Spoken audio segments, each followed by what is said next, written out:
काँग्रेसमधले काही आमदार फुटणार, उद्धव ठाकरे उबाटा गटातले काही आमदार फुटणार, राष्ट्रवादी शरद पवारांच्यातले काही आमदार फुटणार. नक्की उद्धव ठाकरे आणि शरद पवार साहेबांचं चाललंय काय? तर उद्याच्या निवडणुकीमध्ये उद्धव ठाकरे साहेब आणि शरद पवार साहेब हे जर का चार्ज झाले नाही, आक्रमकता त्यांच्यात दिसली नाही, तर मात्र त्यांचे आमदार फुटू शकतात. नमस्कार, मी संजय भोकरे. आपण पाहताय जनप्रवास लाईव्ह. सध्या चर्चा जोरात चालू आहे राजकीय. काँग्रेसमधले काही आमदार फुटणार, उद्धव ठाकरे उबाटा गटातले काही आमदार फुटणार, राष्ट्रवादी शरद पवारांच्यातले काही आमदार फुटणार. आता जसं स्थानिक स्वराज्य मतदारसंघाच्या निवडणुका जवळ येतील, आता ओबीसीचा कोर्टातला निकाल आता परत काहीतरी पुढे जाईल असं म्हणतात. ते ज्या वेळेला ओबीसीच्या बाबत जो निकाल होईल त्याच्यानंतरच हे चित्र स्पष्ट होईल.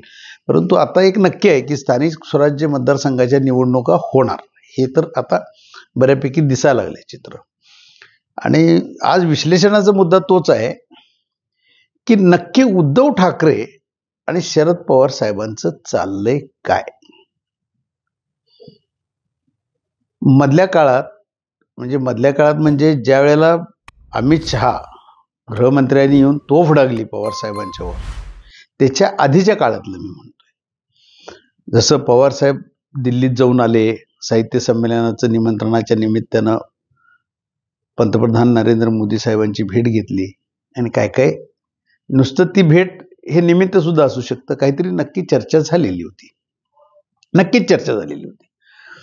आणि ते कुठंतरी फिसकटलं ते, की जे मग सुप्रियाताईंना केंद्रात मंत्रीपद द्यायचं, राज्यात जैसे ते आहे तसं ठेवायचं, परंतु पाठिंबा तरी द्यायचा. केंद्रात पवार साहेबांच्या 8 खासदारांनी पाठिंबा वरती द्यायचा. हे सगळ्या काहीतरी चर्चा झालेल्या होत्या. या चर्चा दिल्लीतल्या आहेत. परंतु हे कुठं फिसकटलं,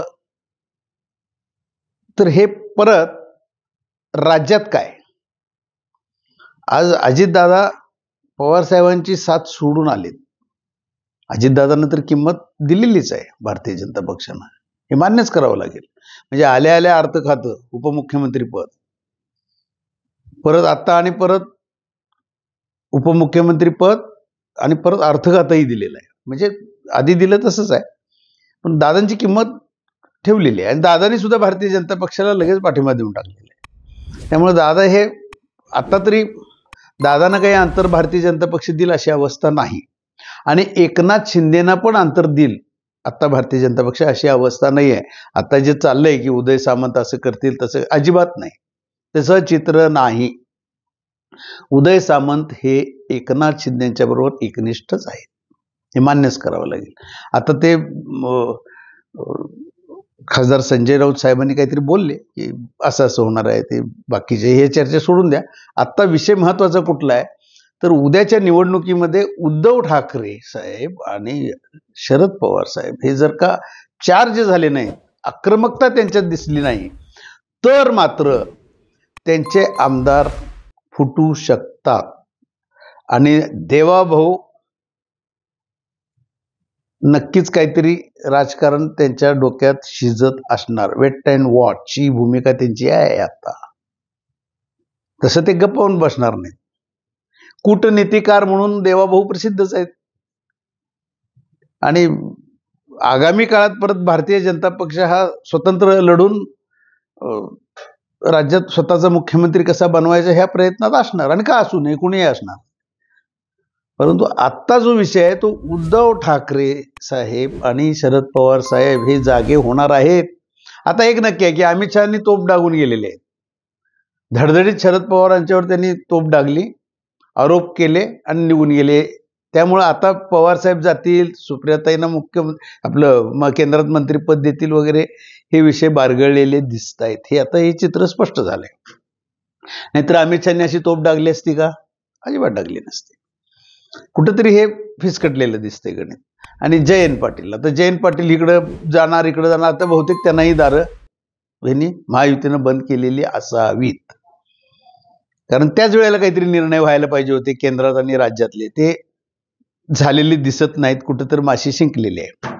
म्हणजे कुठं तर राष्ट्रवादी शरद पवार गटात काहीतरी धुसफूस चालू दिसते, परंतु हे असंच राहिलं आणि पवार साहेब, शरद पवार साहेबच आक्रमक झाले नाहीत, उद्धव ठाकरे साहेबच आक्रमक झाले नाहीत, तर आमदार का फुटणार नाहीत, खासदार का फुटणार नाहीत? मतदारसंघातली कामं तर झाली पाहिजेत. आणि भारतीय जनता पक्ष जशाच तसं साम दाम दंड सगळं भेद सगळं आहे त्यांच्याकडं.